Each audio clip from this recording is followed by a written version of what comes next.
Gua mana mikir ke situ. Bapak, VT saya banyak loh yang mengungkap tentang hutang negara, ya.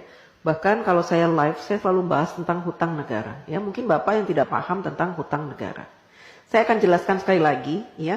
Mumpung saya lagi ada semangat untuk menjelaskan supaya apa? Bapak tidak menyebar hoax, ya.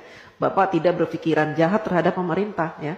Supaya juga menambah pengetahuan Bapak tentang hutang negara, ya.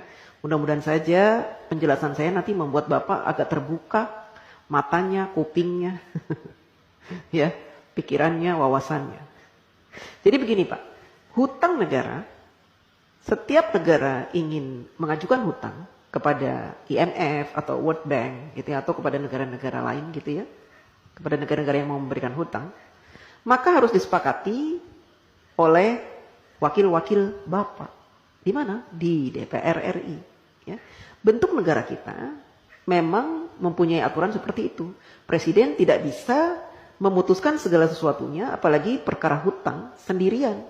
Jadi harus dinegosiasikan dengan DPR. Dan DPR punya peraturan bahwa negara tidak boleh berhutang, ya, yang mana pembayarannya, cicilannya itu melebihi 60% dari penghasilan negara. Ya. Nah, saat ini sejak Bapak Jokowi menjadi presiden, hutang negara kita itu tidak lebih dari 35%. Artinya jauh di bawah batas maksimal berhutang yang ditentukan oleh DPR RI, yaitu 60%. Artinya apa? Kita masih berada di ambang aman. Ya. Dan saat ini Indonesia terkenal sebagai negara yang hutangnya sedikit. Dibanding dengan Jepang, Amerika yang sampai 200% dari PDB-nya, Jepang sampai 210%, kemudian negara-negara lain, ya, bahkan tetangga-tetangga kita, Singapura, hutangnya itu banyak Pak. Berbeda dengan kita. Kita hutangnya sedikit. Beberapa tahun yang lalu Bapak Jokowi juga sudah melunasi hutang warisan sebanyak 7.000 triliun. Bapak heran kan dari mana uang 7.000 triliun itu? Kok Pak Jokowi bisa membayar? Karena Bapak Jokowi selama ini melakukan penghematan pengeluaran APBN. Dengan cara apa? Dengan cara tidak menggunakan APBN untuk pembangunan negara. Bapak Jokowi mensiasati pembangunan negara dari para investor, baik dalam maupun luar negeri. Sehingga APBN-nya utuh, tidak diutak-atik. APBN yang ada khusus digunakan untuk kepentingan rakyat seperti subsidi, kemudian bansos, BLT, PKH dan sebagainya itu Pak. Ya, Bapak harus tahu. Jadi kalau Bapak bilang hutangnya sampai 8.000 triliun itu, seandainya saat ini hutang kita 8.000 triliun, itu sedikit Pak. Dibanding dengan PDB kita tuh sudah banyak sekali Pak. Itu jumlahnya cuma 35% dari penghasilan kita. Penghasilan negara maksudnya. Ya Pak? Jadi masih di ambang batas wajar. Anak cucu kita nanggung.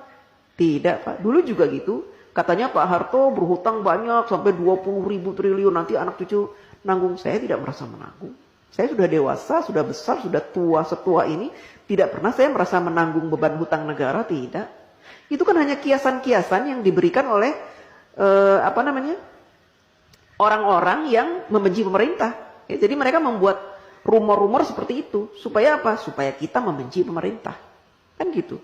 Kita awam, orang awam, tidak pernah diberikan pemahaman tentang hutang negara. Sehingga yang ada di pikiran kita, hutang, negara berhutang, nanti anak cucu kita akan membayar. Tidak Pak. Ya.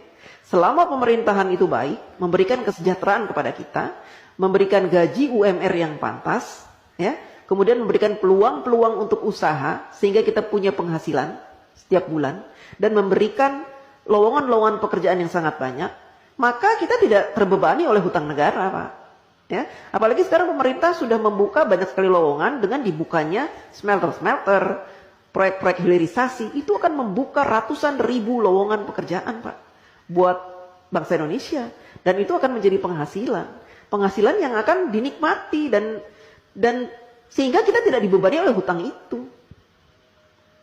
Hutang negara tidak dibebani Pak. Jadi Bapak jangan sok tahu, ya.